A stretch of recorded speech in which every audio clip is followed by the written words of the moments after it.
Le matin le plus froid de l'année s'étirait lentement, le soleil peinant à percer une épaisse couverture de nuages gris. Ethan Walker poussa la porte du petit café de quartier, comme il le faisait chaque jour avant d'aller travailler. L'air chaud lui effleura le visage, mais il n'apporta aucun soulagement à la fatigue qui lui pesait sur les épaules. Père célibataire, il enchaînait 2 emplois à temps partiel, survivant plus qu'il ne vivait, uniquement pour offrir une stabilité fragile à sa petite fille. Chaque matin ressemblait au précédent, une course silencieuse contre l'épuisement. Mais ce jour-là, quelque chose l'arrêta net. Près de la fenêtre embuée, assise seule à une table, se trouvait une jeune femme trempée par la pluie. Ses vêtements collaient à sa peau, ses épaules tremblaient de froid, et une main crispée sur son ventre trahissait une faim qui semblait ancienne, presque douloureuse. Son regard était perdu dans le vide, comme si elle attendait quelqu'un qui ne viendrait jamais. Ethan sentit une pression étrange dans sa poitrine. Il ne la connaissait pas,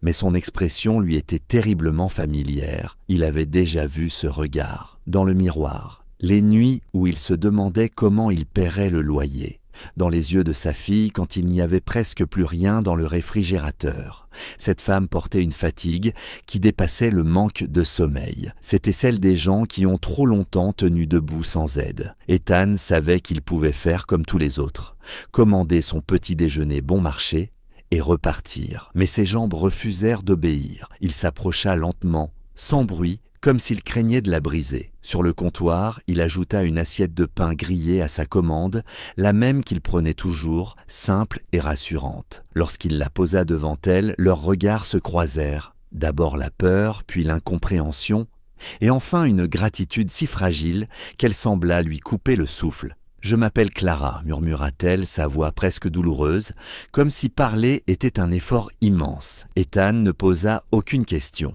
Il ne demanda pas pourquoi elle était là, ni ce qui l'avait amenée à cet état. Il se contenta de hocher la tête et de lui sourire doucement. À cet instant précis, sans le savoir, il venait de changer le cours de 2 vies.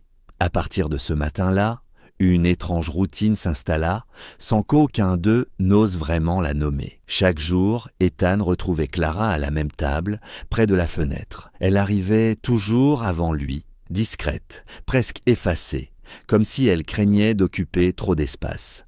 Ses vêtements semblaient souvent les mêmes, soigneusement ajustés pour masquer leur usure. Elle parlait peu, remerciait beaucoup et baissait les yeux comme si le monde entier pouvait la juger pour la moindre chose. Ethan commença à apporter un peu plus de nourriture. Un sandwich en trop, disait-il, ou une boisson chaude qu'il n'avait finalement pas le temps de boire. Clara n'acceptait jamais immédiatement. Elle hésitait, ses doigts tremblants serrés autour du gobelet, puis finissait par céder, comme quelqu'un qui n'avait plus la force de prétendre qu'il n'avait besoin de rien. Elle mangeait avec une urgence silencieuse, sans jamais lever les yeux, et chaque bouchée semblait à la fois un soulagement et une honte.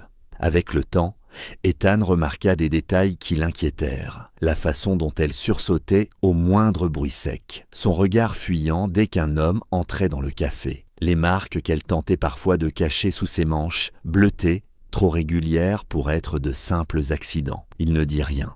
Il comprit instinctivement que poser des questions pourrait refermer cette parenthèse de sécurité qu'il partageait sans mots. Parfois, Clara arrivait avec les yeux gonflés, comme si elle avait pleuré toute la nuit. D'autres fois, elle semblait absente, vidée. Un matin, alors que la pluie battait violemment contre les vitres, elle murmura qu'elle ne méritait pas toute cette gentillesse. Ethan lui répondit simplement que personne ne méritait de souffrir seul. Elle ne répondit pas. Les larmes coulèrent en silence, et il détourna le regard pour lui laisser sa dignité. Ethan n'avait presque rien à offrir. Son salaire couvrait à peine les besoins de sa fille, et chaque fin de mois était une épreuve. Pourtant, aider Clara ne lui semblait pas être un sacrifice. C'était presque une nécessité, un rappel que malgré la dureté de la vie, il pouvait encore choisir la bonté. 2 êtres fatigués, assis chaque matin au même endroit, trouvaient, sans le savoir, un peu de chaleur dans cette constance fragile.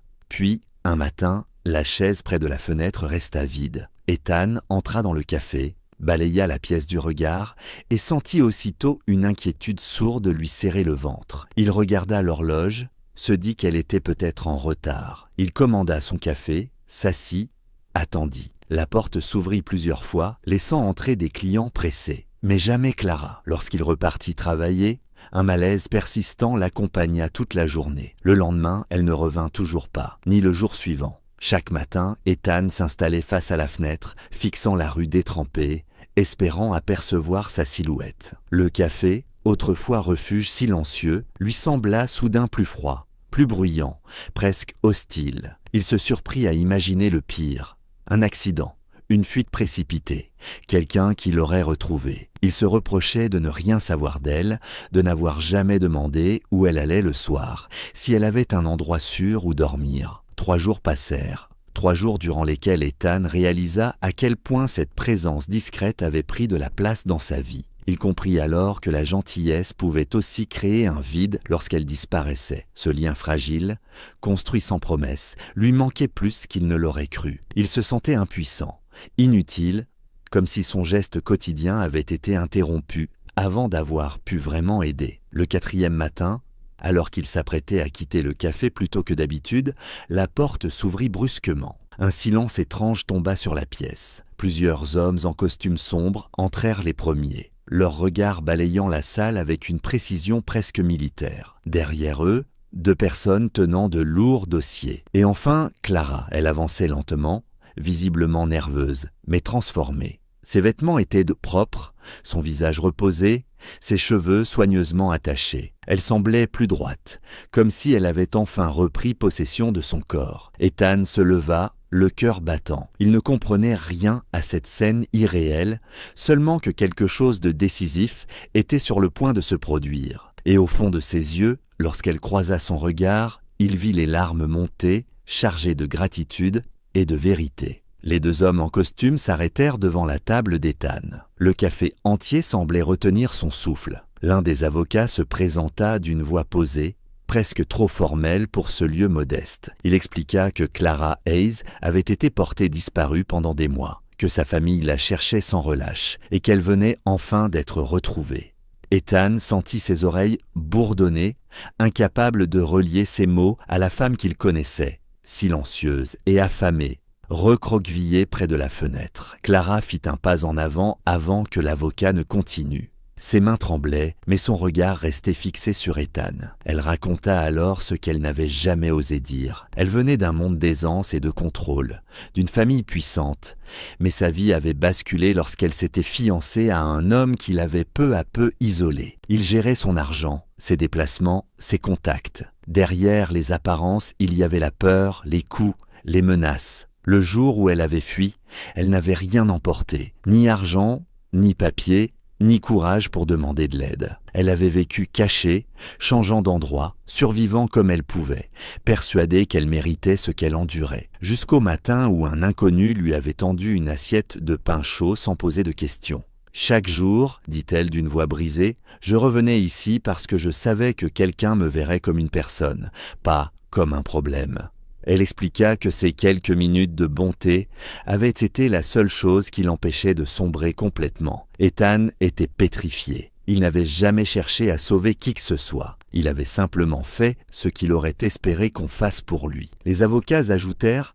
que la mère de Clara souhaitait le remercier, l'aider, réparer ce que la vie lui avait refusé. Des études pour sa fille, des dettes effacées, un logement sûr. Ethan tenta de refuser, submergé. Presque honteux, Clara posa doucement sa main sur la sienne. « Accepter, ce n'est pas faillir, murmura-t-elle. C'est permettre à la bonté de continuer. » À cet instant, Ethan comprit que les rôles s'étaient inversés. Sans le vouloir, il avait changé le destin d'une femme que tout le monde croyait intouchable, et cette vérité le bouleversa plus que tout le reste.